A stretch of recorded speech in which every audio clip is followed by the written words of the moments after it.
A técnica de Dynamic Light Scattering, diferentemente das técnicas de microscopia como eletrônica de transmissão e de varredura por sonda ou mesmo a microscopia de força atômica, é capaz de determinar o tamanho e a distribuição de tamanho de partículas de amostras formadas por nanomateriais. Em outras palavras, é uma técnica de caracterização de nanomateriais e cuja peculiaridade é que depende das flutuações de intensidade da luz visível espalhada pelas partículas enquanto elas fazem movimentos brownianos aleatórios no líquido. Nesta videoaula, vou apresentar o princípio da técnica de dispersão dinâmica da luz como técnica de caracterização de nanomateriais. A técnica DLS é traduzida como dispersão dinâmica da luz ou como espalhamento dinâmico de luz. Também é conhecida como espectroscopia de correlação de fótons, espalhamento quase elástico, espalhamento difuso de luz, espalhamento dinâmico de luz 3D, entre outros nomes.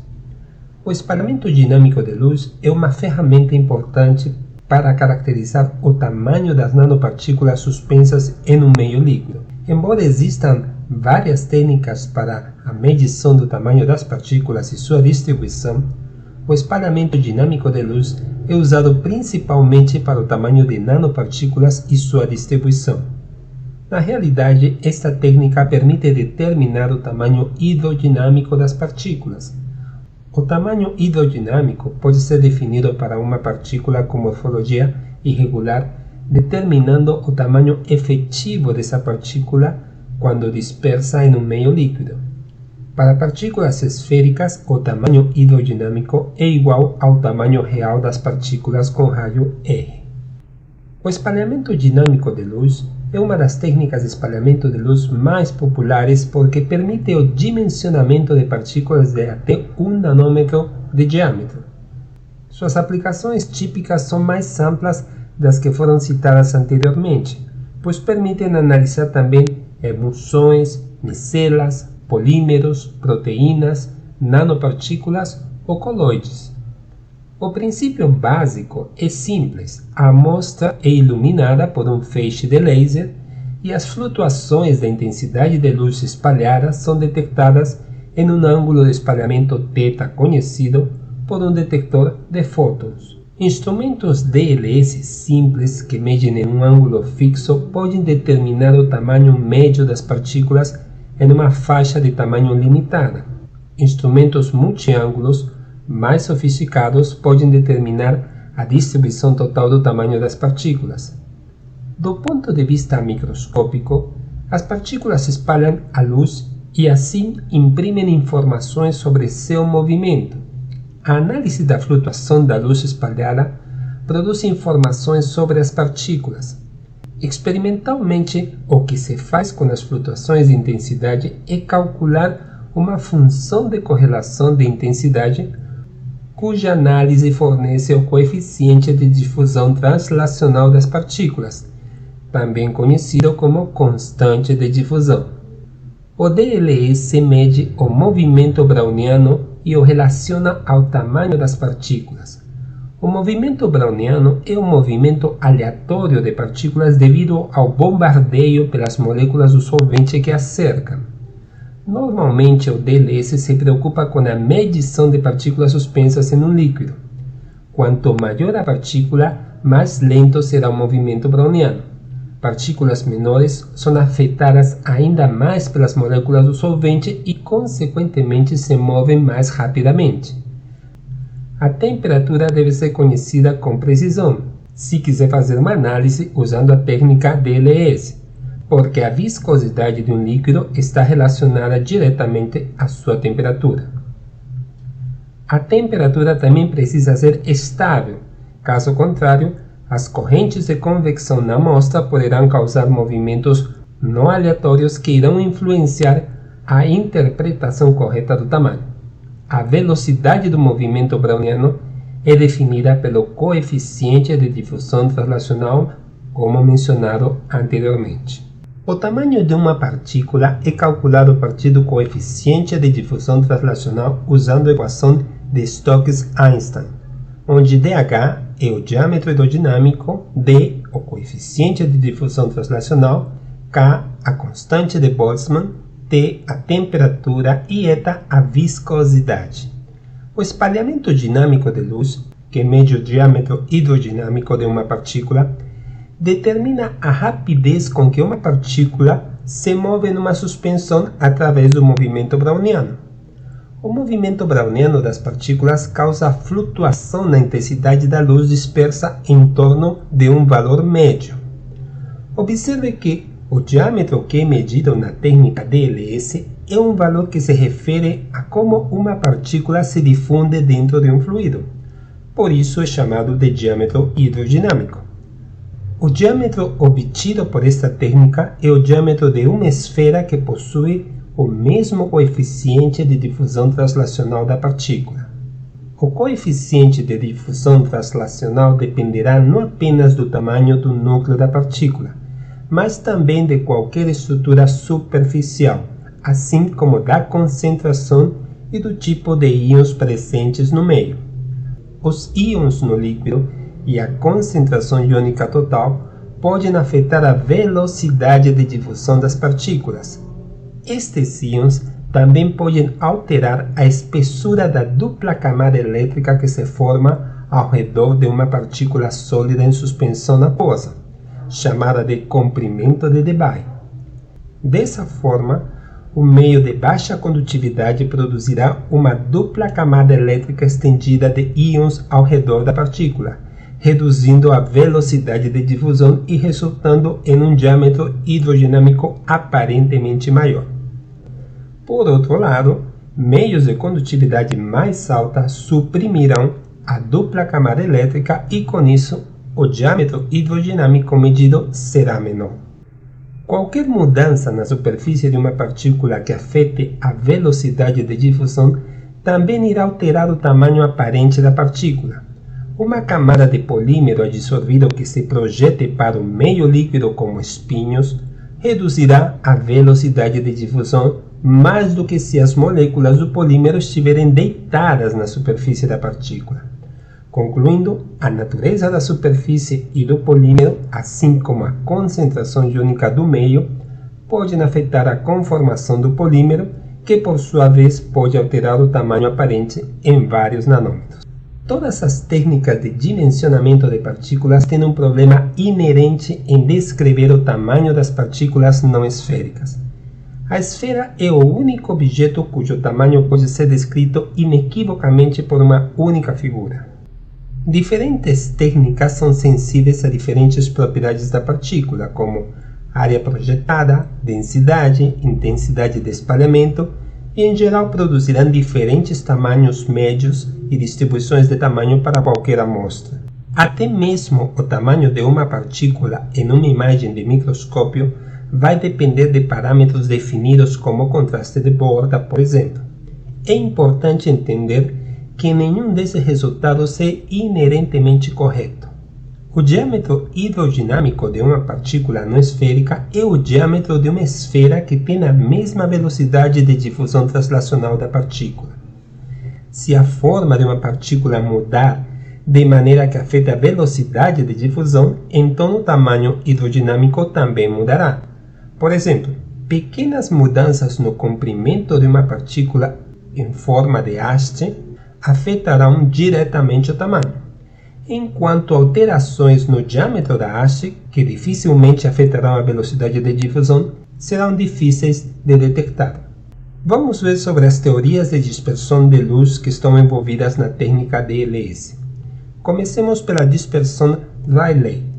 A dispersão Rayleigh nos diz que se as partículas forem pequenas em comparação com o comprimento de onda do laser usado, normalmente menor que o valor do comprimento sobre 10, ou cerca de 60 nanômetros para um laser de hélio neon, então no espalhamento de uma partícula iluminada por um laser polarizado verticalmente, será essencialmente isotrópico, ou seja, igual em todas as direções. Além disso, a aproximação de Rayleigh também nos diz que a intensidade é proporcional ao diâmetro elevado a 6, E também esta intensidade é proporcional a 1 sobre o comprimento de onda elevado a 4. O termo diâmetro da partícula elevado a 6 nos diz que uma partícula de 50 nanômetros espalha 10 elevado a 6, ou seja, 1 milhão de vezes mais luz do que uma partícula de 5 nanômetros. Portanto, existe o perigo de que a luz das partículas maiores irá opacar a luz espalhada das partículas menores. Este fator de D elevado a 6 nos dá uma má notícia, já que significa que é difícil com DLS medir, digamos, uma mistura de partículas com tamanhos de 1000 nanômetros e 10 nanômetros, porque a contribuição para a luz total espalhada pelas partículas menores será extremamente pequena. A relação inversa do comprimento de onda elevado a quarta significa que uma maior intensidade de espalhamento é obtida à medida que o comprimento de onda do laser usado diminui. Outra teoria de importância envolvida na dispersão da luz é a teoria de Mayer. A teoria de Mayer é uma descrição exata de como as partículas esféricas de todos os tamanhos e propriedades ópticas espalham a luz. Quando as partículas são menores que o comprimento de onda sobre 10, o espalhamento é isotrópico, ou seja, o espalhamento é igual em todas as direções, como podemos ver para 3 diferentes tamanhos de partículas. A luz espalhada é radial, como pode-se observar para os círculos de cor rosa, azul e vermelho. Quando as partículas se tornam maiores que o comprimento de onda sobre 10, o espalhamento muda de isotrópico para uma distorção na direção do espalhamento direto. Em outras palavras, quando o tamanho das partículas se torna equivalente ou maior que o comprimento de onda do laser, o espalhamento se torna uma função complexa com máximos e mínimos em relação ao ângulo. A teoria de Mayer é a única teoria que explica corretamente os máximos e mínimos no gráfico de intensidade com um ângulo e dá a resposta correta para todos os comprimentos de onda, tamanhos e ângulos. Mas vamos entender como, afinal de contas, funciona a técnica de espalhamento ou dispersão dinâmica de luz para determinar o tamanho das partículas. No espalhamento dinâmico de luz, a velocidade na qual as partículas se difundem devido ao movimento browniano é medida. Isso é feito determinando a taxa na qual a intensidade da luz espalhada flutua quando detectada usando um arranjo óptico adequado. Mas como essas flutuações na intensidade da luz espalhada surgem? Imagine que uma cubeta contendo partículas estacionárias é iluminada por um laser e uma tela de vidro fosco fosse usada para visualizar a célula contendo a amostra. Um padrão de manchas seria visto. O padrão de manchas será estacionário no tamanho e na posição das manchas porque todo o sistema é estacionário. Os pontos escuros são onde as adições de fase da luz espalhada são mutuamente destrutivas e se cancelam.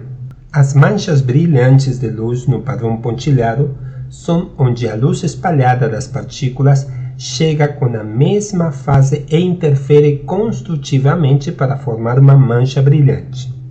Para um sistema de partículas em movimento browniano, um padrão de manchas é observado onde a posição de cada mancha está em movimento constante. Isso ocorre porque a adição de fase das partículas em movimento está em constante evolução e formando novos padrões. A taxa na qual essas flutuações de intensidade ocorrem dependerão da velocidade e, portanto, do tamanho das partículas. As flutuações de intensidade da luz espalhada são decorrentes do tamanho das partículas que se encontram dispersas. As partículas pequenas fazem com que a intensidade da luz espalhada flutue mais rapidamente do que as grandes. É possível medir diretamente o espectro de frequências contido nas flutuações de intensidade decorrentes do movimento browniano das partículas, mas é ineficiente fazê-lo. A melhor maneira é usar um dispositivo chamado correlator digital, ou na sua tradução, correlacionador. Um correlator ou correlacionador é basicamente um comparador de sinal. Ele é projetado para medir o grau de similaridade entre dois sinais. ou um sinal consigo mesmo em intervalos de tempo diferentes. Se a intensidade de um sinal for comparada com ela mesma no tempo zero, então os dois sinais estarão perfeitamente correlacionados. Se olharmos para o sinal mais tarde, o sinal terá mudado e, portanto, a correlação será reduzida. Para um sinal verdadeiramente aleatório, a correlação sempre reduzirá até que em algum ponto o sinal não tenha nenhuma relação com o sinal original e a correlação seja zero. O tempo que leva para essa correlação decair é característico da velocidade de difusão e, portanto, do tamanho das partículas. A forma como o esquema funciona matematicamente é medir a intensidade numa série de intervalos de tempos fixos, t, t mais ΔT, t mais 2 vezes ΔT, t mais 3 vezes ΔT, etc., onde ΔT está na ordem de nanosegundos ou microsegundos, e monitorar como a correlação do sinal decai ao longo desses períodos de tempo. O conceito importante do correlator é que não estamos comparando as intensidades em momentos discretos, mas comparando o histórico do sinal ao longo de um tempo significativo, como segundos, com todo o sinal nanosegundos e microsegundos depois. Isso requer um grande número de multiplicações paralelas em tempo real, e é a razão do porquê um hardware precisa ser usado para esta tarefa. A multiplicação de, digamos, 2 segundos de sinal com os 2 segundos de sinal mais 25 nanosegundos mais tarde resulta em um ponto no correlograma em 25 nanosegundos. Isso é repetido várias vezes posteriormente para construir uma correlação do sinal chamada de função de correlação.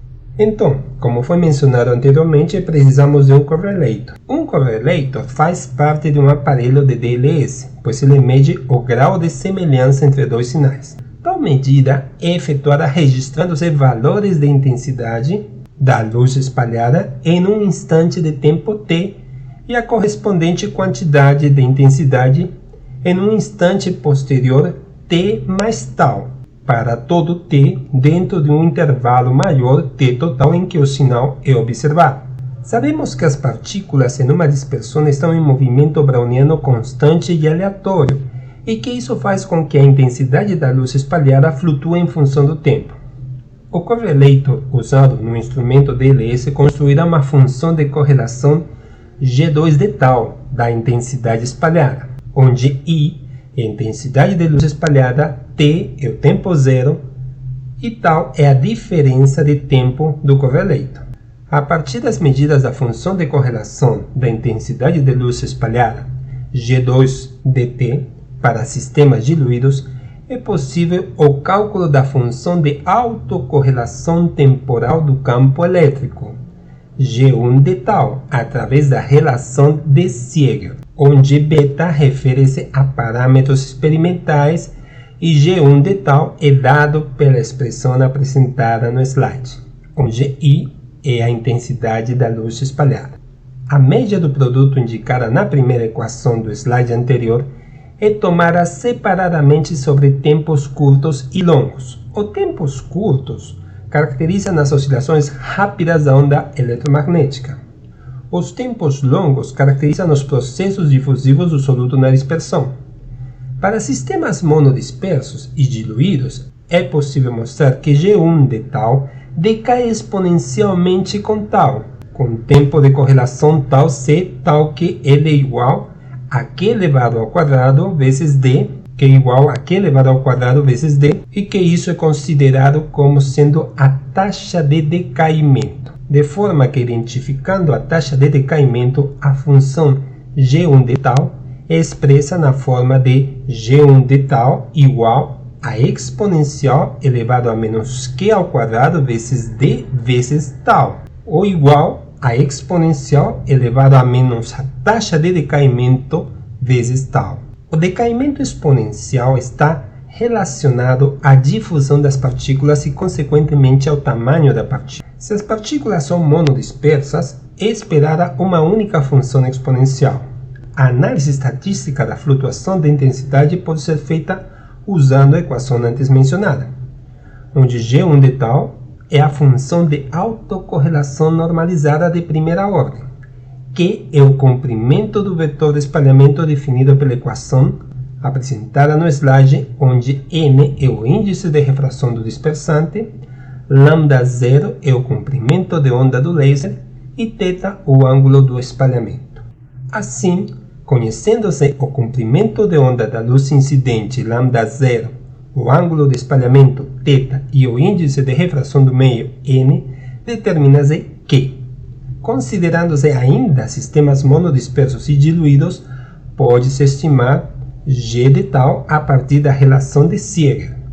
O coeficiente de difusão D das partículas em dispersão é então obtido através da equação e o correspondente diâmetro hidráulico dH com o uso da equação de Stokes-Einstein assumindo-se partículas esféricas. Se as partículas forem grandes, o sinal mudará lentamente e a correlação persistirá por muito tempo, como pode ser observado na curva à direita. Se as partículas são pequenas e se movem rapidamente, a correlação será reduzida mais rapidamente. Essas funções de correlação são plotadas com o tempo em uma escala de registro para ajudar a visualizar as taxas de decaimento que diferem por ordens de magnitude na mesma escala.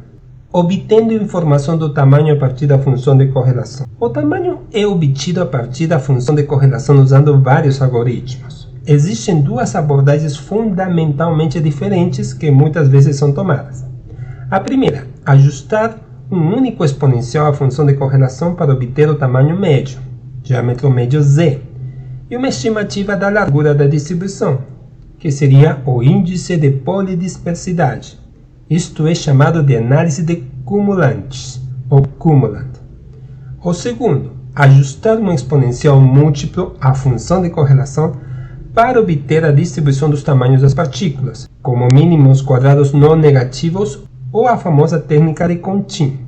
O diâmetro médio, às vezes chamado de média cumulativa, é usado para análise de distribuições monodispersas ou estreitas. O ajuste multiexponencial é mais apropriado para distribuições mais amplas e multimodais e precisa de muitos mais dados para determinar um resultado repetível. A distribuição de tamanho obtida, neste segundo caso, é um gráfico da intensidade relativa da luz espalhada por partículas em várias frequências de tamanho, ou também chamadas de classes de tamanho, e portanto é conhecida como uma distribuição de tamanho de intensidade. Se este gráfico mostra uma cauda substancial, ou mais de um pico, então na teoria de Mayer, pode fazer uso da entrada do índice de refração da amostra e da absorvância da amostra para converter a distribuição de intensidade para uma distribuição de volume, ou mesmo uma distribuição de número. Isso dará uma visão da importância da cauda ou do segundo pico presente, que é mais fácil de comparar com outras técnicas. Agora vamos falar sobre a configuração óptica de um DLS. Um sistema de espalhamento de luz dinâmico típico é composto por 6 componentes principais. Em primeiro lugar, um laser fornece a fonte de luz para iluminar a amostra contida em uma célula. Para materiais diluídos, a maior parte do laser passa pela amostra, mas alguma luz será espalhada pelas partículas dentro da amostra em todos os ângulos. Um detector é usado para medir a intensidade da luz espalhada. Em alguns instrumentos, a posição do detector estará em 171 graus ou 90 graus, dependendo do modelo específico. A intensidade da luz espalhada deve estar dentro da faixa específica para que o detector possa medi-la com sucesso. Se muita luz for detectada, o detector ficará saturado. Para superar isso, um atenuador é usado para reduzir a intensidade da fonte do laser e, portanto, reduzir a intensidade do espalhamento. Para amostras que não espalham muita luz, como partículas muito pequenas ou amostras de baixa concentração, a quantidade de luz espalhada deve ser aumentada. Nessa situação, o atenuador permitirá que mais luz laser atravesse a amostra. Para amostras que espalham mais luz, como partículas grandes ou amostras em concentração mais alta, a intensidade da luz espalhada deve ser diminuída. A posição apropriada do atenuador é determinada automaticamente pelo software e cobre uma faixa de transmissão de 100% a 0,0003%. O sinal de intensidade de espalhamento do detector é passado por uma placa de processamento digital chamada, como mencionado anteriormente, de correlator. O correlator compara a intensidade de espalhamento em intervalos de tempo sucessivos para derivar a taxa na qual a intensidade está variando. Essas informações de correlação são então passadas para um computador, onde um software analisará os dados e obterá informações sobre o tamanho das partículas. Finalmente, vamos falar sobre as vantagens e limitações de um DLS. O método DLS para caracterizar o tamanho de nanomateriais oferece várias vantagens, como precisão na determinação do tamanho hidrodinâmico de amostras monodispersas e capacidade de medir amostras diluídas, analisar amostras em uma ampla faixa de concentrações e detectar pequenas quantidades de espécies de maior peso molecular, juntamente com medições reproduzíveis em muito menos tempo, em minutos, por exemplo, a um custo comparativamente baixo para o material em uma faixa de tamanho relativamente pequeno, de 1 nanômetro até 3 micrômetros. No entanto, as funções do DLS são impactadas por vários fatores, como a dificuldade em correlacionar frações de tamanho com uma composição específica quando certas quantidades de agregados ou partículas de poeira estão presentes, interferindo na intensidade do espalhamento. Enquanto às limitações do método de dispersão dinâmica de luz, os resultados do DLS são fortemente influenciados na presença de uma pequena fração de partículas grandes, portanto o tamanho médio das partículas determinado pelo DLS pode ser enganoso. O DLS não distingue entre partículas constituintes, agregados e aglomerados. Além disso, a dispersão dinâmica da luz é conduzida em líquidos, o que limita ainda mais o seu uso na análise de partículas não dispersas em líquidos.